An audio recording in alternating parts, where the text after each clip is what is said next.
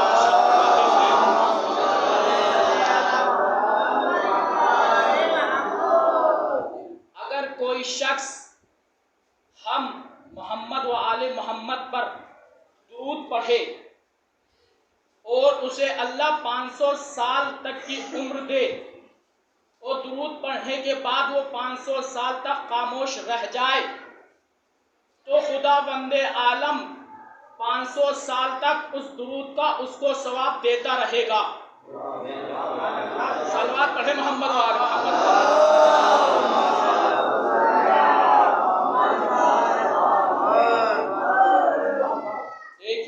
कल भी देखा और आज भी देख रहा हूं कि कल भी लोग बाहर खड़े हुए थे और आज भी लोग बाहर खड़े हुए हैं।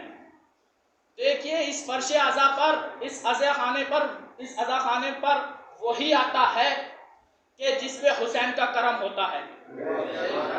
तो शायर ने क्या खूब मिसरे कहे हैं कि फरिश्ते रहमतें लेकर उनके घर नहीं आए, फरिश्ते रहमतें लेकर उनके घर नहीं आए, फरिश्ते रहमतें लेकर उनके घर नहीं आए।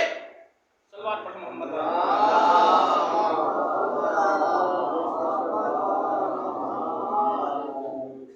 फरिश्ते रहमतें लेकर उनके घर नहीं आए, जो इस फर्शे अज़ा पर अश्के गमे सरवर नहीं आए, बहाने नहीं आए, तो नहीं लिखा था तकदीरों में उनकी खुल्द में जाना, नहीं लिखा था तकदीरों में उनकी खुल्द में जाना, नहीं लिखा था तकदीरों में उनकी खुल्द में जाना।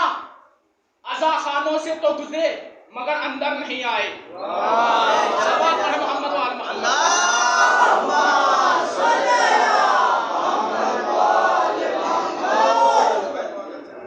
देखिए, मैंने आपके सामने सलवात की अहमियत बयान की है, तो मैं कुछ और सलवात के हवाले से आपके सामने बयान करते चलूं, फिर उसके बाद अपने मौजू पे आता हूं कि खुदावंद आलम कुरान मजीद फुरकान हमीद में इरशाद फरमा रहा है, इन्नल्लाहा व मलाइकतहु युसल्लूना अलन नबी या अय्युहल्लज़ीना आमनू सल्लु अलैहि व सल्लिमू तस्लीमा।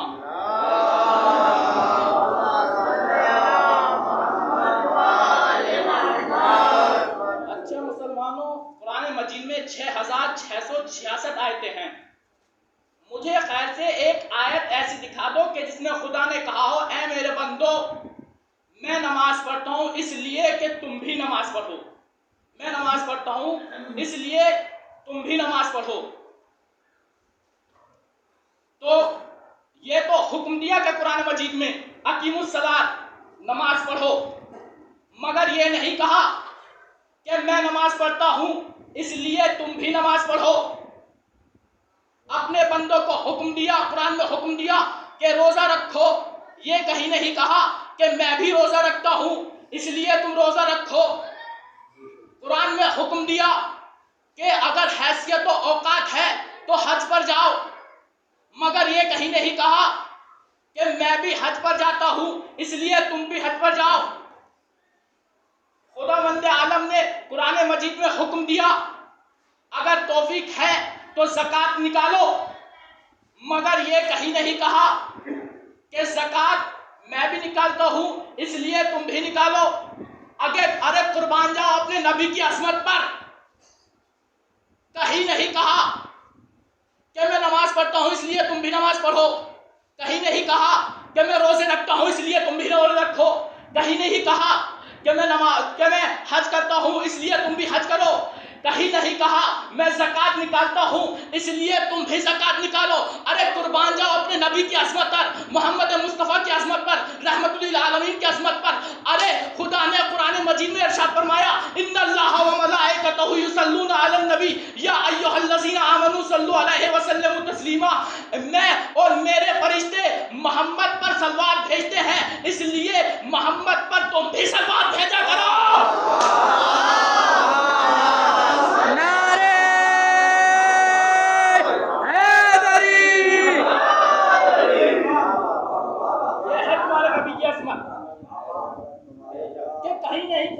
कहीं नहीं कहा खुदा ने कि मैं नमाज पढ़ता हूं इसलिए नमाज पढ़ो, मैं रोजा रखता हूं इसलिए रोजा रखो, मगर ये कहा कि मैं नबी पर, अपने नबी पर दुरूद पढ़ता हूं इसलिए तुम अपने नबी पर दुरूद पढ़ो। सलवात पढ़े मोहम्मद वाले।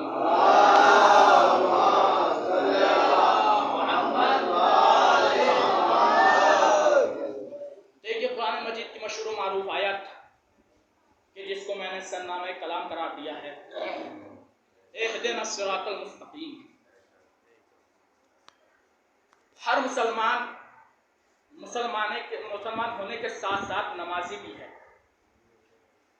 और अल्लाह कम से कम दिन में अल्लाह की बारगाह में 10 मरतबा दुआ करता ही है इहदिनस सिरातल मुस्तकीम। अच्छा, ज़बान अहले ज़बान के साथ बदल जाती है। ज़बान अहले ज़बान के साथ साथ तर्जुमा और माना भी बदल जाते हैं। कुछ लोग इसका तर्जुमा करते हैं, इहदिनस सिरातल मुस्तकीम का तर्जुमा करते हैं कि हमें सीधा रास्ता दिखा।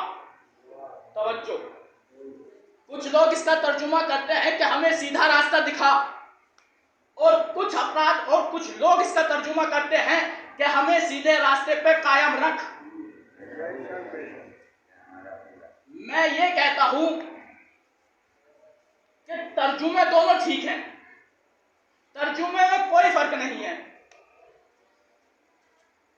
ये जो अफराद ये तर्जुमा कर रहे हैं इहदिनस सिरातल मुस्तकीम, हमको सीधा रास्ता दिखा, और जो लोग ये तर्जुमा कर रहे हैं इहदिनस सिरातल मुस्तकीम, हमको सीधे रास्ते पे कायम रख, दोनों तर्जुमे ठीक हैं। तर्जुमों के दरमियान कोई इख्तलाफ नहीं है। इख्तलाफ है तो नसीबों के दरमियान इख्तलाफ है। जो जैसी दुआ करे वो वैसी हादी के पीछे चलेगा। सलवात पढ़े मोहम्मद वाला।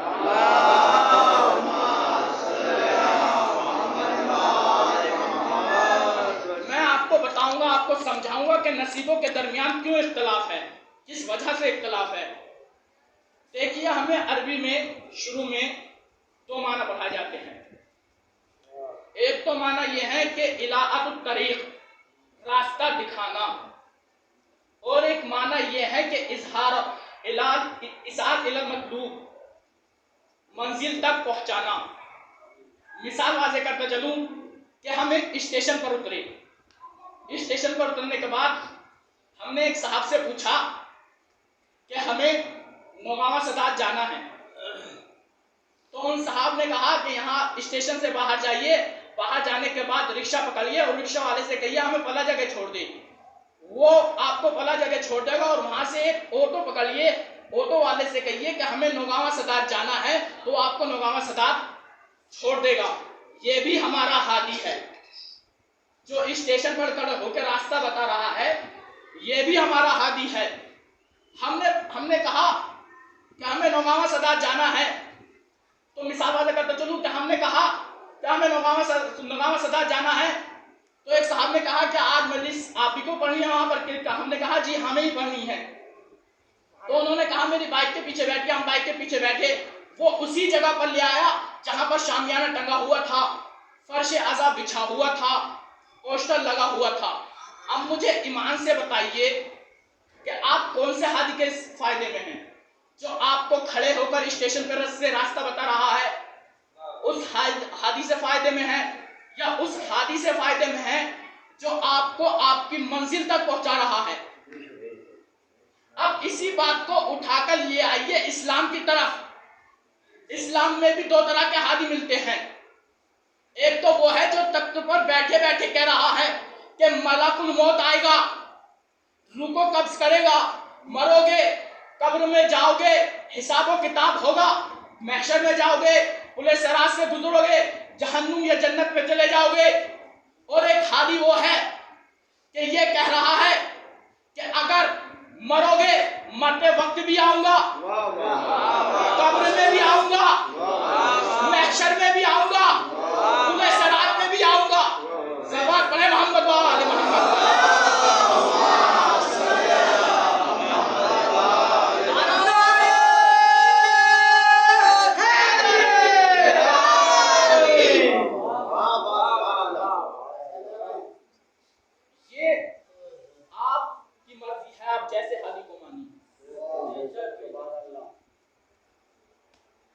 इसी मुख्तसिर एक वाक़या आपको सुनाओ, वो पेश करता चलो, फिर आगे को बात बढ़ाऊंगा।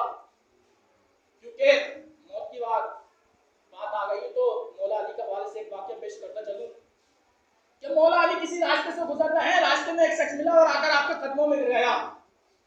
मौला अली ने पूछा ये तुम क्या कर रहे हो? कहा मौला मुकद्दर जगा रहा हूँ, तकदीर बदल रहा हूँ। मेरे मौला ने कहा कि तेरा मुकद्दर भी जाग गया, तेरी तकदीर भी बदल गई। उसने पूछा मौला कैसे? कहा ये मत पूछ कैसे, तुझे कदमों में गिरने में देर हो सकती है, अली के मुकद्दर बदलने में देर नहीं हो सकती। तो भैया हमारा भी तो यही कहना है कि कब्र में तख्ते रखने में देर हो सकती है, अली के आने में देर नहीं हो सकती।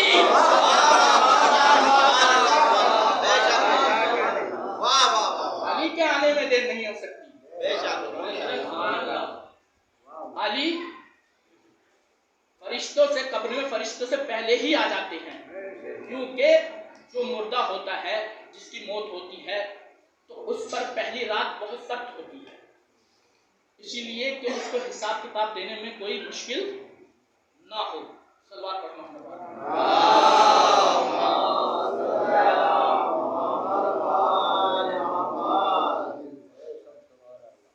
मस्जिद कूफा है, मौला अली खुतबा दे रहे हैं। खुतबा देते देखे एक बड़ा सा सांप आपके करीब पहुंचा। अब सब हैरान हो गए। हैरान होने के बाद उस सांप को देखने लगे और तैयार हो गए कि मौला अली की जान बचा ली। अब वो तैयार हो गए, उस सांप को मारने निकले। मौला अली ने रोक दिया तो मौला अली उसकी तरफ को अपना कान लेकर गए और उसने अपने अल्फाजों में कुछ कहा। कुछ कहने के बाद मौला अली ने अपने लबों को चुम्बिश दी और वो कुछ कहने के बाद चला गया। और वो दुआ एक ये करता चला गया। सब फिर मौला अली के खुतबे, जैसे खुतबा खत्म हुआ तो सब मौला अली के इर्द गिर्द जमा हो गए और जमा होने के बाद ये कहने लगे कि वो इतना बड़ा सांप आया क्यों था। कहा उसे कोई, उसकी कौम में कोई मसला पेश आ गया था, इसलिए वो मसला पूछने के लिए मुझसे आया था।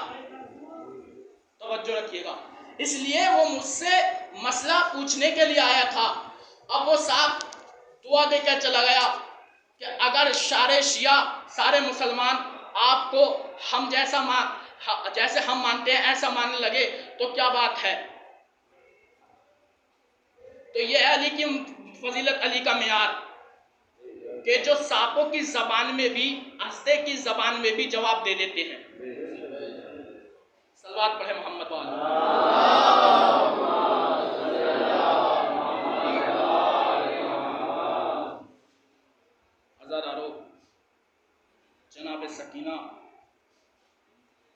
सज्जाद की खिदमत में आई और आने के बाद कहा कि भैया सज्जाद, प्यास की कितनी मंजिलें होती हैं। जनाब ज़ैनब ये मंजर देख रही होती है। जनाब ज़ैनब एक मर्तबा जनाब सकीना के पास आती है और आने के बाद कहती है कि ए बेटी सकीना, ये तू कैसा सवाल कर रही है। इमाम सज्जाद फरमाते हैं कि ए बूबी अम्मा, मैं वक्त का इमाम हूँ और मुझ पे सवालों के जवाब देने लाजिम हैं। हाँ ज़ादारो, जनाब सकीना सवाल करती हैं कि भैया प्यास की पहली मंजिल क्या होती है, प्यास की कितनी मंजिलें होती हैं। इमाम सज्जाद फरमाते हैं बेटी बहन सकीना, प्यास की 4 मंजिलें होती हैं। कहा पहली मंजिल वो होती है कि जब इंसान की आंखों के सामने अंधेरा छा जाता है। जज़ाकुमुल्लाहु खैरल जज़ा, खुदा आपको सलामत रखे, किसी गम में न रुलाए सिवाय गम सैयदुल शुहदा के। हाँ, प्यास की पहली मंजिल वो होती है कि जब इंसान की आंखों के सामने अंधेरा छाने लगता है। हाँ, जनाब सकीना कहती है वो कैसी प्यास होती है। कहा जब तेरा भैया कासिम आका हुसैन के पास बाबा हुसैन के पास आया, वक्त शहादत बाबा हुसैन के पास आया और आने के बाद कहा कि चचा जान, मुझे ऐसा लगता है कि मुझे कुछ नजर नहीं आता। तेरा भैया कासिम उस वक्त प्यास की पहली मंजिल में था। हाँ आज़ादारो, जनाब सकीना रोकर पूछती हैं कि भैया प्यास की दूसरी मंजिल क्या होती है। आज़ादारो, आपकी आवाज़ें बुलंद हो गई, आपकी आवाज़ों पर खुदा रहमत नाज़िल फरमाए। हाँ आज़ादारो, जनाब सकीना रोकर पूछती हैं कि भैया प्यास की दूसरी तकलीफ क्या होती है, दूसरी प्यास की दूसरी मंजिल क्या होती है। जनाब इमाम सज्जाद फरमाते हैं कि जब इंसान की जबान खुश्क हो जाए और मुंह में चिपक जाए, जब इंसान की जबान खुश्क हो जाए, मुंह में चिपक जाए, तो जनाब सकीना रोकर कहती हैं वो प्यास का मंजर कैसा होता है कि जब जनाब इमाम सज्जाद कहते हैं कि जब तेरा भैया अली अकबर मैदान करबला में से वापस आया, इमाम हुसैन के पास आया और आने के बाद कहा कि बाबा मुझे प्यास मारे डालती है, अगर थोड़ा सा पानी मिल जाए तो मैं इन जालिमों को बता दूं कि बनी हाशिम के शेर कैसे होते हैं। तो कहा बेटा पानी तो नहीं है, अपनी जबान मेरी जबान में डाल। जैसे ही जनाबे अली अकबर ने अपनी जबान बाप की जबान में डाली, एकदम से निकाल ली। इसलिए क्यों कहा कि बाबा आपकी जबान में तो मुझसे भी ज्यादा कांटे हैं। जज़ाकुमुल्लाहु खैरल जज़ा, खुदा किसी गम में न रुलाए सिवाय गम सैयदुल शुहदा के। हाँ आज़ादारो, जनाब सकीना रोकर पूछते हैं कि भैया प्यास की तीसरी मंजिल क्या होती है। भैया प्यास की तीसरी मंजिल क्या होती है। कहा जब मछली बगैर पानी के तड़पने लगती है, कभी मुंह को खोलती है कभी बंद करती है। हाँ ऐसे ही इंसान को जब पानी ना मिले बगैर पानी के तड़पने लगता है, मुंह खोलने लगता है, मुंह बंद करने लगता है। तो जनाब सकीना कहती है कि भैया ये मंजर मैंने अपनी आंखों से देखा है कि जब सारे अंसार व अकरबा शहीद हो गए, जब इमाम हुसैन मेरा भैया अली असगर को लेकर करबला के मैदान में पहुंचे, तो मेरा भैया अली असगर कभी मुंह को खोलता था कभी बंद करता था। आज़ादारो, आखिरी और चौथी मंजिल जनाब सकीना इमाम सज्जाद से पूछती है कि भैया प्यास की चौथी मंजिल क्या होती है। आज़ादारो, जनाब इमाम सज्जाद कहते हैं कि जब इंसान के जिस्म की नमी खत्म हो जाए और पानी खुश्क होने लगे और हड्डियां गोश्त का साथ छोड़ दें और ज़ेबे तन जो लिबास हो वो हड्डियों से जाकर चिपक जाए, वो प्यास की तीसरी मंजिल होती है। हाँ, तो जनाब सकीना रोकर कहती है कि भैया सज्जाद मुझे ऐसा लगता है कि मैं प्यास की चौथी मंजिल में हूँ।